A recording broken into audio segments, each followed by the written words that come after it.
Hello everyone, welcome to my channel. तो आज मैं आपको करवाने जा रही हूँ ग्लोमेरुलर फिल्ट्रेशन रेट। ये हमारी यूनिवर्सिटी सीरीज़ चल रही है जिसके अंदर मैं आपको फिजियोलॉजी का बहुत ज़्यादा कंसेप्ट, हर तरीके का कंसेप्ट क्लियर कर दूंगी बेटा। एंड फाइनल एग्ज़ाम में अगर आप लोगों ने अभी तक नहीं पढ़ा तो भी आपको काफ़ी कुछ लिखने वाला मिल जाएगा बेटा। इस चैनल पे अगर आप आ गए हो ना तो मैं गारंटीडली बोल दूँ कि आपको कोई नहीं रोक सकता।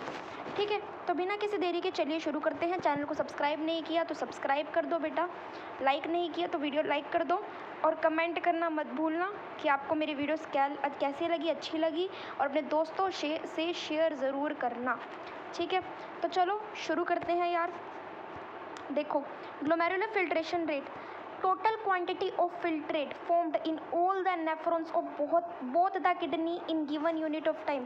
मतलब कितना क्वांटिटी का फिल्ट्रेट बन चुका है सारे के सारे नेफ्रॉन में of both the kidney in a given unit of time.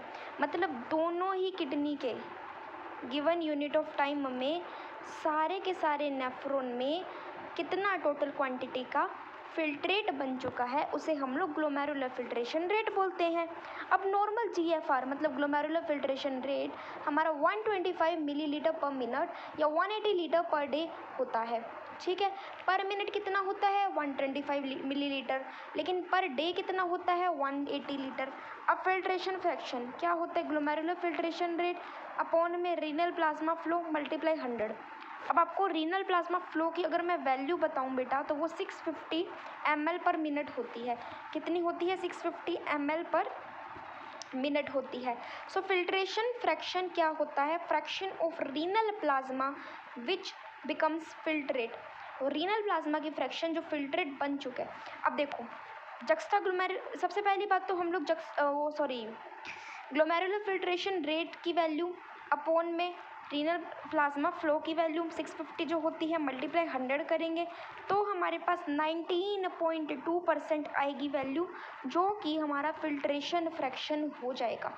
क्या हो जाएगा, filtration fraction, fraction of renal plasma which becomes filtrate, उसे हम लोग फिल्ट्रेशन फ्रैक्शन बोलते हैं। सो आई होप ये आपको क्लियर होगा। Glomerular filtration rate, juxta glomerular filtration मेरे मुंह से यार इसीलिए निकल रहा है क्योंकि मैंने आपको वो वीडियो अभी बिफोर दिस क्लास मैंने वो वही बनाई है। वेल अगर आपने जक्स्टा ग्लोमेरुलर अपरेटस नहीं देखी तो बेटा देख लो, वो भी बहुत ज़्यादा इंपॉर्टेंट है। आपको GFR और जक्स्टा ग्लोमेरुलर अपरेटस पे मिलने की बहुत ही ज़्यादा प्रोबेबिलिटी है, क्वेश्चन मिलेगा ही मिलेगा बेटा, मैक्सिमम प्रोबेबिलिटी, बहुत चांसेस है बेटा। देखो नाउ ग्लोमेरुलर फिल्ट्रेशन रेट क्या होता है, टोटल क्वांटिटी ऑफ फिल्ट्रेट जो कि फॉर्म्ड किधर होता है सारे नेफ्रॉन में, बोथ द किडनीज में, उसे बोलते हैं ग्लोमेरुलर फिल्ट्रेशन रेट। फिर नॉर्मल GFR कितना होता है 125 मिलीलीटर पर डे या 180 litre per day. Filtration fraction क्या होता है, रीनल प्लाज्मा जो कि फिल्ट्रेट बन गया है उसका फ्रैक्शन, मतलब ग्लोमेरुलर फिल्ट्रेशन रेट हमारा 125 हो गया, 650 हमारा हो गया रीनल प्लाज्मा फ्लो, मल्टीप्लाई 100 करेंगे तो हमारा 19.2% आ जाएगा, which is our filtration fraction, जो कि होता है प्लाज्मा, रीनल प्लाज्मा जब फिल्ट्रेट बन जाएगा उसका फ्रैक्शन। अब नॉर्मल फिल्ट्रेशन फ्रैक्शन कितना होगा, 15 से 20% के बीच में वेरी करेगा क्योंकि 19.2% आया है जब हमारा, तो नॉर्मल 15 से 20% के बीच में वेरी कर देगा, है ना। अब कौन कौन से ऐसे प्रेशर हैं जो कि GFR को डिटरमाइन करते हैं, ठीक है। एक तो ग्लोमेरुलर कैपिलरी प्रेशर, एक कोलाइडल ऑस्मोटिक प्रेशर, और कोलाइडल ऑस्मोटिक प्रेशर किसमें, वो भी ग्लोमेरुली में, ग्लोमेरुलस बोल लो या ग्लोमेरुली में हमारा कोलाइडल ऑस्मोटिक प्रेशर, और हाइड्रोस्टैटिक प्रेशर बोमेंस कैप्सूल में। ये तीन ऐसे प्रेशर हैं जो हमारा GFR को डिटरमाइन करता है। कौन कौन से, glomerular capillary pressure, colloidal osmotic pressure, hydrostatic pressure. Glomerular capillary pressure, colloidal osmotic pressure and hydrostatic pressure. Colloidal osmotic pressure in what, in the glomeruli, while the hydrostatic pressure in what, in the Bowman's capsule. Now glomerular capillary pressure हमारा glomerular filtration को क्या करेगा, favour करेगा। It is exerted by blood in glomerular capillary. अगर मान लो glomerular capillaries का pressure है, तो ग्लोमेरुलर कैपिलरी में ये प्रेशर हमारा ब्लड लगा रहा है, ठीक है, exerted by the blood in the glomerular capillary 60 mmHg, 60 mmHg pressure है, हाईएस्ट कैपिलरी प्रेशर हमारे बॉडी के अंदर। नेक्स्ट हमारे पास कौन से वाला कोलाइडल ऑस्मोटिक प्रेशर होगा, जो हमारा ग्लोमेरुलर फिल्ट्रेशन को अपोज करेगा। सो ये एक्सर्टेड होगा प्लाज्मा प्रोटीन से ग्लोमेरुलस के अंदर, ये 25 mmHg होता है। ग्लोमेरुलर कैपिलरी में प्लाज्मा प्रोटीन से ये एक्सर्ट होता है 25 mmHg, और हाइड्रोस्टैटिक प्रेशर हमारा ये ग्लोमेरुलर फिल्ट्रेशन को अपोज करेगा। ये दोनों ही हमारे ग्लोमेरुलर फिल्ट्रेशन को अपोज कर रहे हैं, जबकि हमारा ग्लोमेरुलर कैपिलरी प्रेशर उसको फेवर कर रहा था। ग्लोमेरुलर कैपिलरी प्रेशर के अंदर क्या होगा, प्रेशर हमारा ब्लड का लग रहा है, ग्लोमेरुलर कैपिलरी पे हाईएस्ट प्रेशर लग रहा है 60 mmHg का, ठीक है। कोलाइडल ऑस्मोटिक प्रेशर के अंदर हमारे पास ग्लोमेरुलर कैपिलरी प्रेशर को वो अपोज करेगा, 25 mmHg के होगा, और ये प्लाज्मा प्रोटीन लगा रहे हैं ग्लोमेरुलर कैपिलरीज पे। यहाँ पे तो हमारे लगा रहा था ब्लड, यहाँ लगा रहा है प्लाज्मा प्रोटीन, ठीक है। और यहाँ पे हमारा it is exerted by filtrate in बोमेंस capsule. मैंने बताया था ना हाइड्रोस्टैटिक प्रेशर हमारा बोमेंस कैप्सूल में था, ठीक है, जो कि फिल्ट्रेट लगा रहा है बोमेंस कैप्सूल में। इसे हम लोग कैपिलरी प्रेशर भी बोलेंगे, और इसे ये हमारा 15 mmHg होगा, मतलब हमारा 15 mm of the mercuric pressure होगा बेटा। अब नेट फिल्ट्रेशन प्रेशर, नेट तो आपको पता ही है ना, ओवरऑल की बात करूँ अगर मैं, सो बैलेंस बिटवीन फेवर और अपोजिंग, कि फेवर ग्लोमेरुलर फिल्ट्रेशन को कौन कर रहा है, अपोज क्या कर रहा है, उसके बीच में एक बैलेंस आएगा। देखो नेट फिल्ट्रेशन प्रेशर क्या होता है, glomerular capillary pressure minus colloidal osmotic pressure plus hydrostatic pressure in बोमेंस capsule. अब कोलाइडल ऑस्मोटिक प्रेशर बेटा मैंने आपको अभी बताया था 25 होता है, और जो हमारे पास हाइड्रोस्टैटिक प्रेशर होगा ये हमारा 15 हो जाएगा, ठीक है। और हमारे पास ग्लोमेरुलर कैपिलरी का प्रेशर हाईएस्ट होता है विच इज़ 60।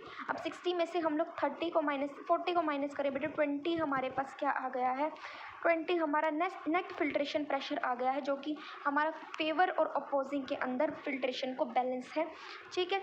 ये वेरी करेगा बिटवीन 15 से 20 mmHg में, 15 से 20 mmHg के अंदर ये वेरी करेगा।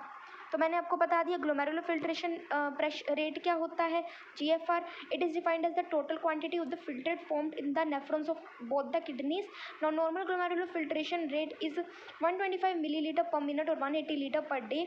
Now filtration fraction is the renal plasma which becomes filtrate, GFR upon में रीनल प्लाज्मा मल्टीप्लाई 100 करेंगे, तो हमारा रीनल प्लाज्मा की वैल्यू मैंने बताई थी ना 650 मिलीलीटर पर मिनट, तो हमारे पास फिल्ट्रेशन फ्रैक्शन हमारे पास आ गया कितना, 19.2%, जो कि वैरी करेगा 15 से 20% में। अब प्रेशर डिटरमाइनिंग GFR, एक तो ग्लोमेरुलर कैपिलरी प्रेशर, एक कोलाइडल प्रेशर ग्लोमेरुलरी में, और एक हाइड्रोस्टैटिक प्रेशर बोमेंस कैप्सूल में। अब ग्लोमेरुलर कैपिलरी हमारा ग्लोमेरुलर फिल्ट्रेशन को फेवर करेगा, it is exerted by blood in glomerular capillary 60 mmHg होगा, हाईएस्ट कैपिलरी प्रेशर होगा। कोलाइडल ऑस्मोटिक प्रेशर हमारा अपोज करेगा फिल्ट्रेशन को, और जो हमारे पास ग्लोमेरुलर फिल्ट्रेशन को अपोज करेगा वो हाइड्रोस्टैटिक प्रेशर भी है। कोलाइडल ऑस्मोटिक प्रेशर हमारा कौन लगा रहा है, जैसे ब्लड तो हमारा ग्लोमेरुलर कैपिलरी पे लगा रहा था, ग्लोमेरुलर कैपिलरी प्रेशर पे, लेकिन कोलाइडल ऑस्मोटिक प्रेशर के अंदर ब्लड की जगह पे प्लाज्मा प्रोटीन लगाएगा ग्लोमेरुलर कैपिलरी पे प्रेशर। कौन सा, प्लाज्मा प्रोटीन लगाएगा, 25 mmHg होगा, 25 mmHg। और हाइड्रोस्टैटिक प्रेशर हमारा जो अपोज करेगा ग्लोमेरुलर फिल्ट्रेशन को, ये हमारा कितने mmHg होगा बेटा, 15 mmHg होगा। ये बोमेंस कैप्सूल के अंदर फिल्ट्रेट प्रेशर एक्सर्ट कर रहा है यहाँ पे बोमेंस कैप्सूल में। ग्लोमेरुलर कैपिलरी में ब्लड लगा रहा था ग्लोमेरुलर प्रेशर, और जो हमारे पास प्लाज्मा प्रोटीन है वो हमारा कोलाइडल प्रेशर पे लगा रहा था, और जो हमारे पास बोमेंस कैप्सूलस पे हमारा फिल्ट्रेट लगा रहा है। इसे हम लोग कैपिलरी प्रेशर भी बोलते हैं, और 15 mmHg है। अब नेट फिल्ट्रेशन प्रेशर बैलेंस होता है फेवरिंग और अपोजिंग में ग्लोमेरुलर फिल्ट्रेशन को। नेट फिल्ट्रेशन प्रेशर क्या होता है, ग्लोमेरुलर कैपिलरी प्रेशर माइनस में कौन सा प्रेशर, हाइड्रोस्टैटिक प्रेशर, प्लस में कौन सा, कोलाइडल ऑस्मोटिक प्रेशर। तो हमारा 20 mmHg जो कि वेरी करेगा 15 से 20 mmHg में। अब factors regulating GFR, renal blood flow most important factor है ग्लोमेरुलर फिल्ट्रेशन में। रीनल ब्लड फ्लो के डायरेक्टली प्रोपोर्शनल है। Normal blood flow in both kidneys is 1300 ml पर मिनट हमारा नॉर्मल ब्लड फ्लो होगा दोनों किडनीज में। नेक्स्ट हमारा ट्यूबलो ग्लोमुलर फीडबैक मैकेनिज्म आता है बेटा। देखो, मैंने आपको रीनल ब्लड फ्लो के बारे में बताया कि रीनल ब्लड फ्लो जीएफआर के डायरेक्टली प्रोपोर्शनल है। मतलब अगर आपका रीनल ब्लड फ्लो बढ़ता है तो जीएफआर भी ऑटोमेटिकली बढ़ जाएगा, अगर रीनल ब्लड फ्लो घटता है तो जीएफआर भी ऑटोमेटिकली